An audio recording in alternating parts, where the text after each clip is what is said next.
Assalamualaikum warahmatullahi wabarakatuh. Pemirsa TVmu dimanapun Anda berada, berjumpa lagi bersama saya Fauzan Amar dalam acara Opini Menginspirasi Menawarkan Solusi. Kali ini kita akan membahas tentang problematika prostitusi, di mana prostitusi ini sekarang tidak hanya dijajakan dalam dunia nyata, tapi juga dalam dunia maya. Dan kita melihat beberapa korban dari prostitusi ini tidak hanya orang dewasa tapi juga anak-anak, dan ini tentu apabila tidak segera diantisipasi dan diselesaikan akan bisa merusak moral bangsa dan negara ini.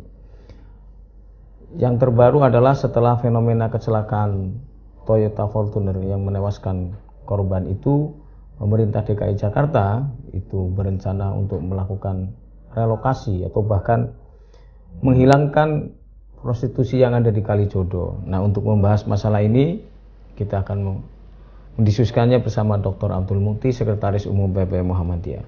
Mas Mukti, apa kabar Mas? Alhamdulillah baik-baik. Mas Mukti, sebenarnya apa sih Mas prostitusi itu Mas? Kalau kita lihat secara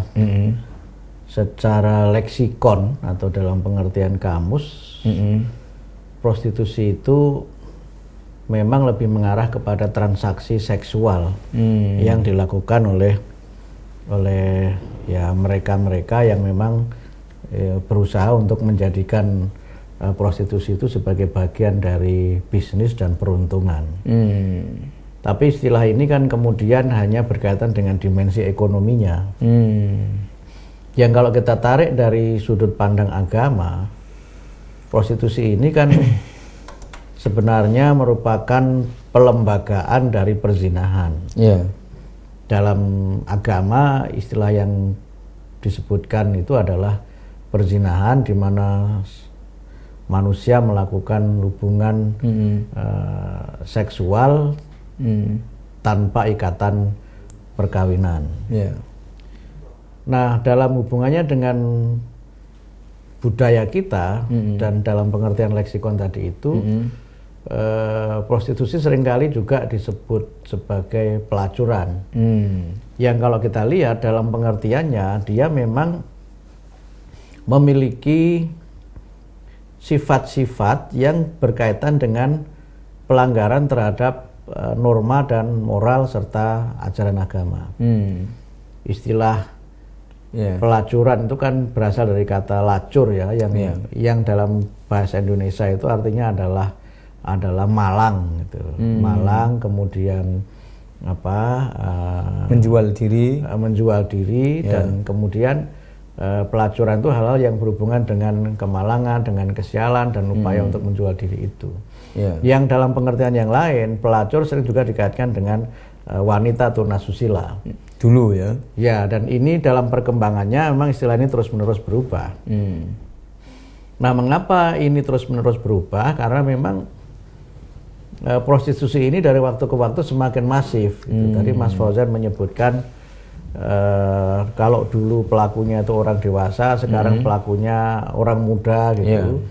Kemudian kalau dulu itu ya kesannya hanya di kalangan terbatas dan sembunyi-sembunyi, sekarang sudah terang-terangan. Nah, masalah ini terjadi karena banyak hal. Pertama, memang secara moralitas masyarakat kita ini sudah sangat bermasalah, sehingga hal-hal yang bertentangan dengan agama itu dianggap sebagai sesuatu yang biasa, karena memang yang melakukannya sudah sangat pasif gitu. Nah, yang kedua juga memang ada upaya-upaya untuk melihat persoalan ini sebagai bagian dari faktor-faktor ekonomi, juga faktor-faktor sosial, dan mungkin sebagainya juga kaitannya dengan faktor-faktor kebijakan. Banyak diungkap dalam berbagai penelitian bahwa mereka yang kemudian pada akhirnya bekerja sebagai prostitut itu adalah mereka yang mengalami tekanan ekonomi, dan sebagian besar mereka adalah perempuan atau wanita, karena memang secara ekonomi perempuan ini rata-rata secara ekonomi lebih rendah daripada laki-laki. Dan sebagiannya memang karena ada persoalan-persoalan yang berkaitan dengan kebijakan yang masih diskriminatif terhadap perempuan. Nah, yang kedua, memang ada hal yang berkaitan dengan perjuangan dari kelompok aktivis hak asasi manusia dan gerakan feminisme, di mana mereka ini memprotes sebutan wanita tunasusila. Kenapa mereka ini memprotes? Karena itu tidak adil dan itu bias gender. Perbuatan ini kan dilakukan secara suka sama suka dan transaksional laki-laki dengan perempuan. Tidak hanya wanita. Artinya perbuatannya itu perbuatan tercela, perbuatan yang tunasusila. Nah, kalau kemudian pelakunya itu laki-laki perempuan, mengapa yang dicap hanya perempuannya? Ya kan? Mengapa hanya wanita tunasusila, tidak juga pria tunasusila? Kan melaksanakannya mereka melaksanakannya kan dua-duanya, dan kemudian persoalannya adalah pada perbuatannya itu. Nah, ini kan bias gender. Betul. Sehingga kemudian ini dipersoalkan, sehingga harus disebut dua-duanya. Istilahnya pekerja seks komersial. Nah, istilah itu yang istilah berikutnya. Istilah itu muncul karena mereka ini terjun ke dalam dunia prostitusi itu karena alasan ekonomi. Mereka itu bekerja gitu. Karena bekerja dan kemudian karena itu adalah bagian dari profesi, maka profesional. Dan mereka melaksanakannya juga tidak secara sembunyi-sembunyi, ya mereka itu adalah pekerja. Nah, ini problem kan, ketika kemudian pekerjaan prostitusi itu tidak dianggap sebagai perbuatan yang bertentangan dengan agama, perbuatan yang tercela, perbuatan asusila, tapi dianggap sebagai pekerjaan. Nah, dimensi moralitasnya menjadi hilang dalam sebutan itu. Kalau dia pekerjaan, maka dia menjadi profesi. Jadi karena itu profesi hak, dan itu dan karena itu profesi, maka kemudian itu dikaitkan dengan komersial. Karena komersial, maka dia kan berarti terbuka. Ada unsur bisnis di situ. Ada unsur entertaining di situ. Dan itu memang dalam banyak hal juga memang bagian dari upaya untuk awalnya sebenarnya adalah upaya untuk menjadikan aktivitas ini sebagai persoalan yang tidak hanya berhubungan dengan wanita tapi juga laki-laki. Tapi ketika itu disebut sebagai pekerja dan dia adalah profesional, maka dia kemudian seperti pekerjaan-pekerjaan yang lainnya. Bahkan sampai ada salah seorang kepala daerah yang mewacanakan supaya pekerjaan PSK itu dicantumkan dalam KTP. Jadi kalau misalnya Mas Fauzan pekerjaannya dosen, kemudian saya ini PNS gitu, maka si A itu pekerjaannya PSK, karena dia disebut sebagai pekerjaan. Nah, karena dia pekerjaan, maka orang tidak perlu malu-malu untuk itu. Dia bekerja, dia untuk mendapatkan uang. Nah, alasan-alasan ini yang kemudian seringkali menjadi sebab mengapa kemudian prostitusi ini semakin masif. Dan prostitusi itu semakin masif sebagiannya juga karena kebijakan. Salah satunya adalah kebijakan lokalisasi. Nah, lokalisasi ini kan seringkali dikatakan sebagai upaya untuk bagaimana mereka ini tadi kata Mas Fauzan tidak kemana-mana, tapi tersentralisasi. Kemudian mereka ini lebih sehat, lebih aman dan sebagainya. Tapi saya ada catatan kritis mengenai kebijakan lokalisasi terhadap prostitusi itu. Baik Mas Muti, nanti kita lanjutkan kembali. Apakah prostitusi itu harus dilokalisasi ataukah dibebaskan? Pemirsa TVMU, jangan kemana-mana, tetaplah bersama kami di Opini Menginspirasi Menawarkan Solusi.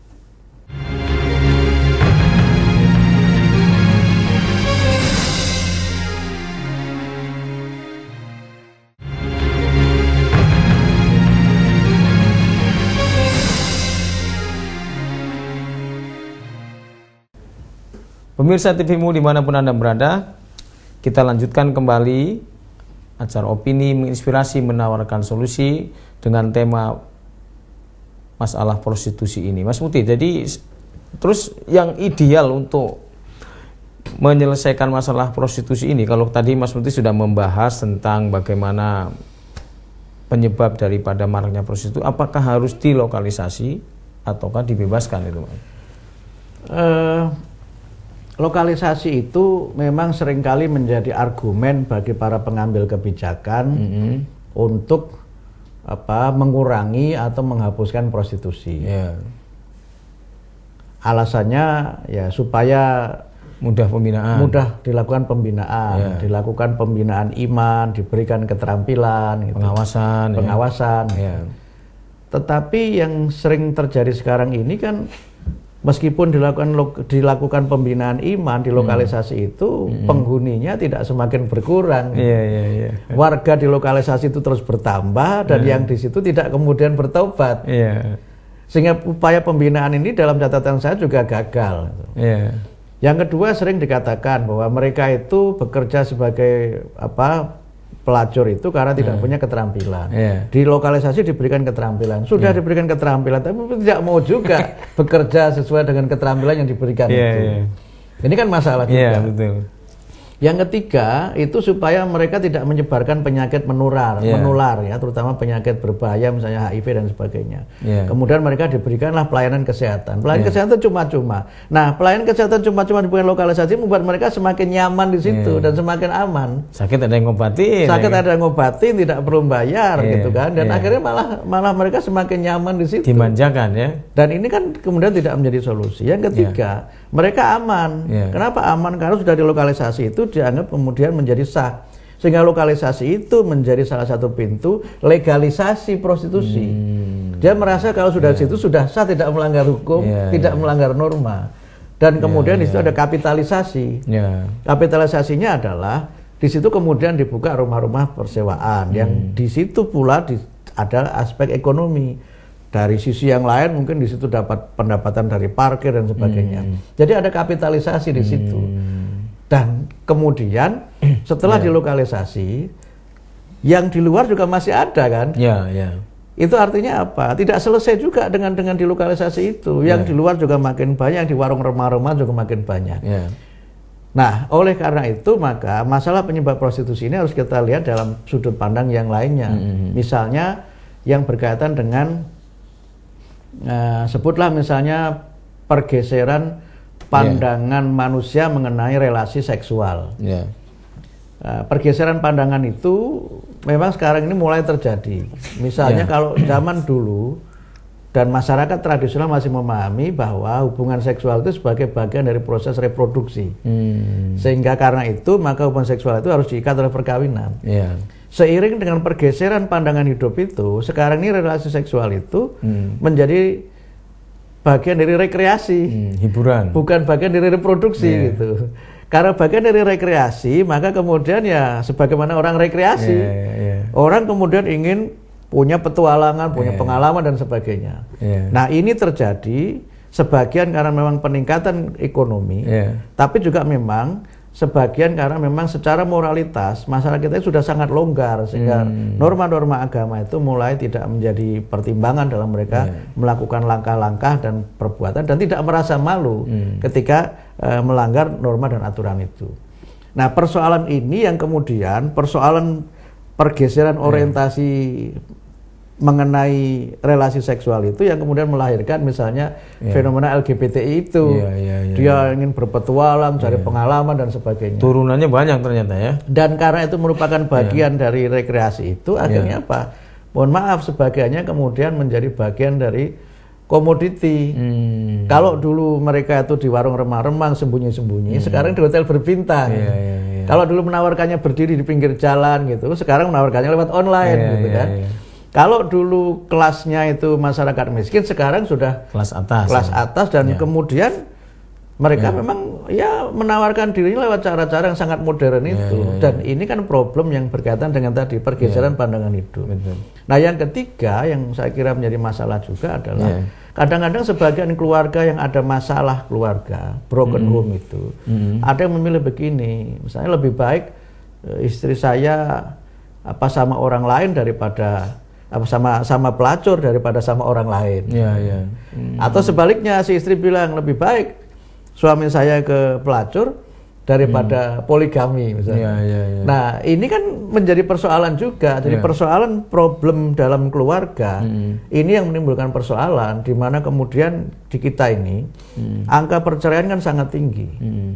Sehingga karena angka perceraian sangat tinggi, maka kita ini menjadi negara yang beberapa media menyebut sebagai fatherless nation, negara tanpa ayah. Karena saking banyaknya single parent, keluarga yang orang tuanya hanya ibu saja tanpa ayah, dan itu sebagiannya karena perilaku yang menyimpang ini. Sehingga karena ini merupakan masalah yang kompleks, persoalan penanganan prostitusi itu tidak bisa sekedar kita lihat dari sisi agama saja.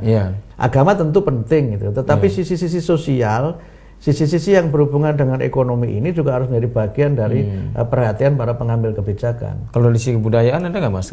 Ya tentu itu kan bagian dari pergeseran orientasi. Itu kan sebenarnya berkaitan dengan pandangan manusia mengenai dunia dan mengenai kehidupannya. Sehingga karena itu di dalam beberapa tempat justru ini menjadi bagian dari gengsi, bagian dari gengsi. Dan kadang-kadang kan kalau kita lihat di media itu kan ada tarifnya masing-masing. Kalau yang seperti ini tarifnya sekian, ini tarifnya sekian, dan orang tidak lagi merasa malu. Nah disitulah yang menurut saya kompleksitas persoalan prostitusi ini harus kita lihat dari banyak sudut pandang. Tidak cukup dengan hanya kita mengkaitkan itu dengan azani atau wazani misalnya. Itu tidak cukup, apalagi dalam konteks negara kita yang berdasarkan Pancasila ini kan tidak mungkin atau tidak bisa kemudian mereka yang menjadi pelaku perzinahan itu kemudian dicambuk atau dirajam. Karena tidak ada sanksi sosial itu. Dan kemudian teknologi dalam dunia kontrasepsi juga membuat mereka semakin merasa aman. Itu kalau dulu mereka itu takut hamil misalnya, sekarang nggak perlu takut lagi. Karena ada kontrasepsi gitu kan. Kemudian kalau khawatir ada HIV misalnya, kan ada yang nanti menangani. Nah, ini kan problem-problem yang menurut saya membuat persoalan ini menjadi semakin akut. Karena dia berkaitan di lifestyle gitu, berkaitan dengan gaya hidup. Sehingga dalam konteks ini ada realitas di mana kadang-kadang orang melakukan relasi itu hanya untuk cari pengalaman. Dalam sensasi dunia, saja ya. Sebenarnya bukan sensasi, tapi ingin punya petualangan saja. Sehingga dalam dunia barat misalnya, di barat itu ada namanya casual sex itu, di mana orang melakukan hubungan itu ya untuk cari pengalaman atau untuk menghilangkan pegelinu, capek-capek dan sebagainya gitu.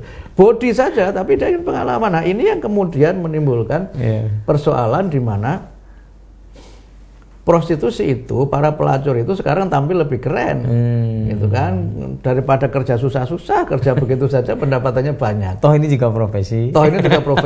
Karena penyebutan itu, karena itu maka menurut saya penyebutan PSK itu, pekerja seks komersial itu tidak menyelesaikan masalah.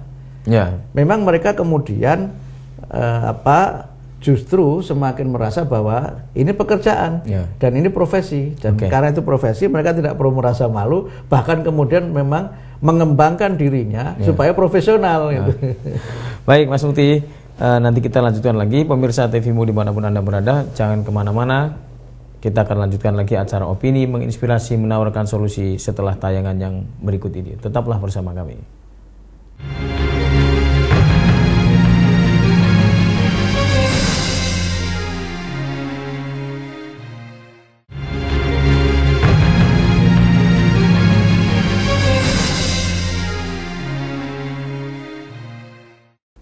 Pemirsa TVmu dimanapun Anda berada, kita lanjutkan kembali acara Opini Menginspirasi, menawarkan solusi dengan tema problematika prostitusi. Mas Mukti, jadi kalau tadi kita lihat bagaimana penyebab prostitusi itu sangat kompleks dan dari berbagai aspek itu juga kena, baik itu ekonomi, agama, sosial, dan budaya. Lantas kira-kira bagaimana Mas solusi untuk mengatasi ini supaya setidak-tidaknya prostitusi itu tidak semakin berkembang atau bahkan mungkin hilang sama sekali gitu? Yang pertama tentu solusi dari sudut pandang agama ya. Karena memang mereka yang menjadi pelaku maupun pengguna itu kan orang yang beragama tetapi tidak memiliki iman yang kuat. Sehingga tentu penguatan iman, penguatan akhlak ini harus menjadi bagian dari perhatian kita, dan itu tidak hanya terbatas pada pendidikan agama di sekolah, tetapi juga pendidikan agama di masyarakat, dan yang paling utama menurut saya adalah pendidikan agama dalam keluarga. Ini perlu diberikan suatu pemahaman dan suatu kesadaran bahwa prostitusi itu adalah masalah gitu, dan itu adalah masalah sosial yang sangat serius. Yang kedua tentu ada sebuah gerakan sosial di mana kita berusaha untuk membangun sebuah komitmen bersama bahwa prostitusi itu adalah perbuatan yang juga bertentangan dengan budaya bangsa. Sehingga kita perlu membangun sebuah kesadaran publik untuk memberikan sanksi sosial kepada mereka yang menjadi penyedia maupun menjadi pengguna dari prostitusi itu. Dan punishment sosial itu memang perlu kita lakukan karena sekarang ini ada kesan bahwa hal itu dianggap sebagai sesuatu yang biasa, bahkan kemudian karena alasan nggak mau mencampuri urusan orang lain, kemudian yang terjadi adalah pembiaran. Nah, yang ketiga, menurut saya pemerintah perlu meninjau kembali kebijakan lokalisasi itu. Sebagaimana tadi saya sampaikan bahwa di banyak kasus lokalisasi itu adalah legalisasi, membuat mereka merasa tidak melanggar hukum. Ada justifikasi. Ya, tidak merasa melanggar hukum, tidak melanggar aturan, sehingga karena itu mereka merasa aman dan nyaman di situ. Dan tadi juga sudah kita singgung, ternyata kan lokalisasi tidak membuat prostitusi yang di luar lokalisasi itu menjadi tidak ada atau hilang. Gitu. Nah, ini menurut saya harus menjadi bagian dari kebijakan nasional. Sehingga kalau ada misalnya dulu di Kramatunggak ditutup kemudian menjadi Islamic Center, kemudian di Doli ditutup juga, sekarang ada wacana di Kalijodo mau ditutup, menurut saya itu adalah kebijakan yang perlu kita dukung bersama-sama, dan itu menurut saya juga harus menjadi kebijakan dari pemerintah di daerah-daerah yang memang ada persoalan menyangkut prostitusi itu gitu. Karena yang memang seringkali terjadi kan justru sekali lagi dengan dilokalisasi itu yang terjadi adalah legalisasi.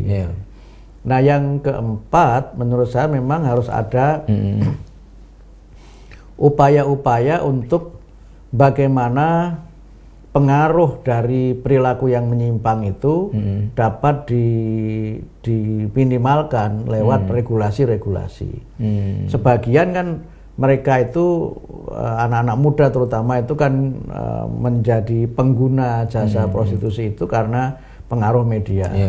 Mereka bisa mengakses pornografi dari HP dan sebagainya gitu, dan sebagian mereka itu justru belajar itu juga dari situ gitu. Dan ini menjadi persoalan yang sangat serius yang sekali lagi ini juga berkaitan dengan regulasi. Nah, yang terakhir memang kepada mereka yang ingin kembali memang harus kita buka jalan untuk kembali. Artinya mengatakan mereka terlaknat, terkutuk, tunasusila dan sebagainya itu bisa jadi tidak merupakan solusi.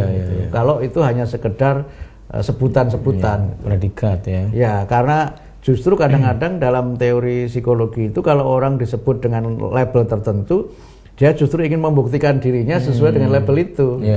Sekalian ya. Kalau seorang itu disebut sebagai pelacur, dia ingin buktikan bahwa saya adalah pelacur sejati. Kalau orang disebut preman, dia ingin buktikan bahwa dia itu preman sejati, kan begitu. Karena itu sebutan itu tidak menyelesaikan persoalan. Begitu juga ketika disebut PSK, tidak berarti kemudian dia merasa malu dengan profesinya, gitu. Karena dia justru malah apa? Ini pekerjaan profesional. Saya berhak mendapatkan profit dari situ dan kemudian dia entertain dirinya dari situ. Nah, ini yang kemudian menurut saya harus menjadi bagian kesadaran kita. Mereka harus kita terima. Mereka sendiri kan bermasalah dengan dirinya. Mereka itu tidak bahagia dengan apa yang dilakukannya. Kalau toh mereka ingin mendapatkan harta yang banyak dari situ, itu kan sebenarnya dia menempatkan dirinya sebagai manusia itu lebih rendah dari harta benda, lebih rendah dari materi, karena dia justru melakukannya demi mengabdi kepada materi. Tidak ada mereka itu yang hidupnya bahagia. Oleh karena itu, maka dengan menganggap mereka sebagai bagian dari kehidupan kita, maka kita cobalah bantu mereka menurut jalan yang bisa kita lakukan. Kalau alasan mereka karena ekonomi, ya kita bantu secara ekonomi untuk mereka keluar. Kasus yang ada di Jawa Timur, di Doli itu kan dimulai dari upaya dari cabang Kembangan, kan Kembangan Muhammadiyah Kembangan Jawa Timur yang perlahan-lahan mulai kan melakukan pembinaan ekonomi, kemudian membantu mereka untuk keluar dari situ dengan cara diberikan pekerjaan, diberikan keterampilan dan sebagainya. Ini kan salah satu cara. Kalau cara yang lainnya misalnya karena memang mereka itu ada kekecewaan secara psikologis, ya kita berikanlah mereka misalnya ruang-ruang konsultasi di mana kita mau menjadi pendengar dan sebagainya gitu. Nah, ini kan pendekatan-pendekatan dari berbagai macam jalur ini memang harus kita lakukan. Sehingga sekali lagi persoalannya tidak selesai dengan hanya kita mengutuk, tetapi memang harus ada jalan keluar yang lain. Karena itu ketika misalnya lokalisasi itu ditutup, maka mereka ini harus kita terima sebagai bagian dari masyarakat. Untuk mereka itu bisa kembali menjadi warga yang baik dan benar, warga yang beriman dan bertakwa. Ini menurut saya memang harus dilakukan oleh berbagai pihak tanpa harus menunggu dan menuntut pemerintah untuk melakukannya. Karena ini adalah masalah kita. Kalau kita bicara kepada upaya memberikan pelayanan, ya tentu mereka ini perlu kita berikan pelayanan-pelayanan yang sifatnya sosial, yang membuat mereka ini memang bisa kembali kepada kehidupan yang benar. Pendidikan tentu adalah solusinya, agama adalah solusinya, tapi solusi-solusi sosial, misalnya menyangkut sisi ekonomi maupun sisi gerakan-gerakan yang membuat mereka ini lebih punya percaya diri untuk kembali, itu juga harus kita lakukan. Baik Mas Mukti, pemirsa TVMU dimanapun Anda berada, demikian tadi dialog kita dalam acara opini menginspirasi menawarkan solusi yang membahas tentang problematika prostitusi. Kita berharap semoga apa yang disampaikan pada diskusi kali ini memberikan manfaat dan juga memberikan pencerahan bagi pemirsa TVMU. Dan mari kita jaga diri dan keluarga kita dari bahaya prostitusi yang ternyata dampaknya sangat luar biasa, dan itu apabila dibiarkan tentu saja akan merusak tatanan moral baik di lingkungan masyarakat maupun dalam kehidupan bangsa dan negara. Sampai jumpa kembali dalam episode berikutnya. Terima kasih. Wassalamualaikum warahmatullahi wabarakatuh.